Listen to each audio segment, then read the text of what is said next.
So today, guys, we're going to replace the braid on our downrigger. So first we're going to do is start by cutting off the terminal end.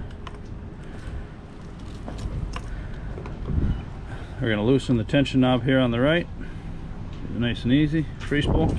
We're just going to strip that line off. Got a little low on this rigger.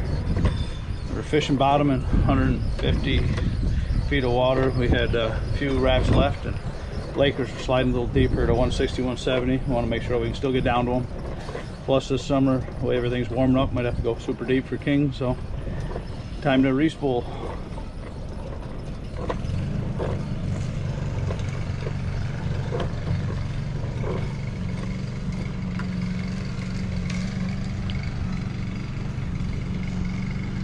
Now we got to our knot. We're going to cut this and retie. So to connect the two cables, is what, as you can see, we still have our original cable that comes with the downrigger on our spool, and then we're going to put the 250-pound braid over it.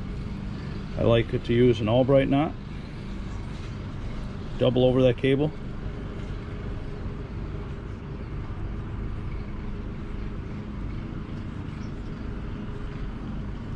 Do 8 wraps.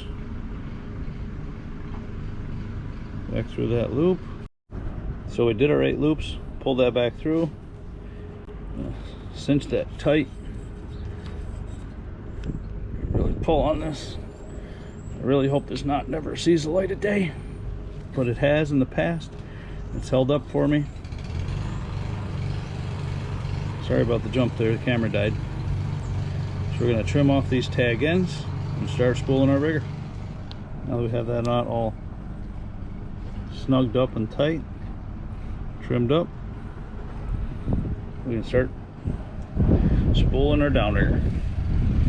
Now, one of the reasons I didn't water zero this downrigger, I could have went to 0, but if I want, I can hit auto up right now. It's going to suck in that first 120 feet without me having to hold the button. Since this is really a two-man job and I'm all by myself, I got my trusty coat hanger line holder.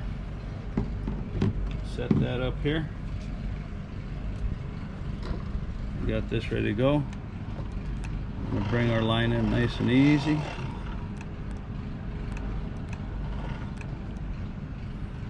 We can hit auto up.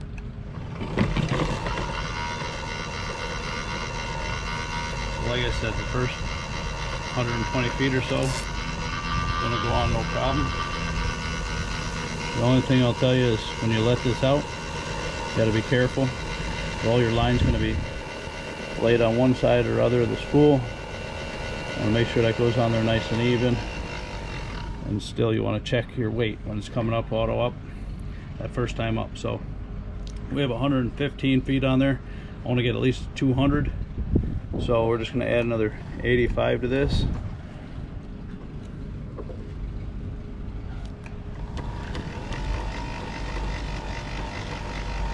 So that rigger slows down because it's above 0.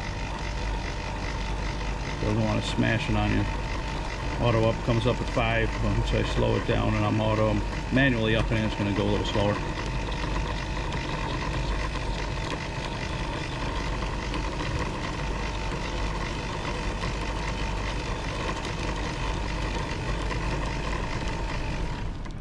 So there we are, 85 plus the 115 we already put on. I now have 200 feet of 250-pound spider wire. Now with these new Cannon Optimums, I can go through my settings.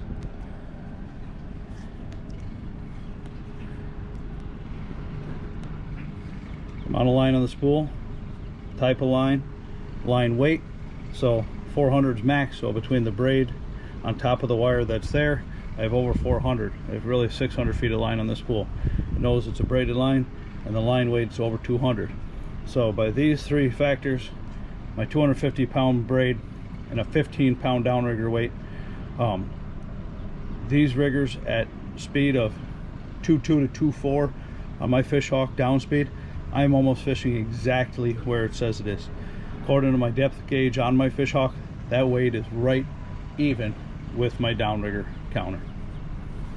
So if you guys ever want to try braid, it's not hard to install. Hopefully this helps you out, and good luck. Keep up chasing. Let's go make some smiles. Sorry guys, forgot to tell you the way we connect the end of the braid to our terminal tackle. I like to use a polymer knot here. It's easy knot to use and holds the best with braid. I've never had a problem with one of these knots failing on me. The one thing you'll see that I do at the end, once I have the actual polymer knot tied with the tail end, I'll throw just a half hitch just to come down over top.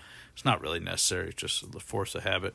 We started doing it when we first started running this. We weren't sure how it was going to hold up, so we'd throw that in there, and we actually used to melt the end of the braid just so it would never slip out, but it's never seemed to be an issue, so we kind of stopped doing that, but I just do that half hitch out of habit. Hope you enjoyed today's video. If you ever want to try braid, you have no more hum. It's quiet, and it runs a little deeper, closer boat with less swing back. So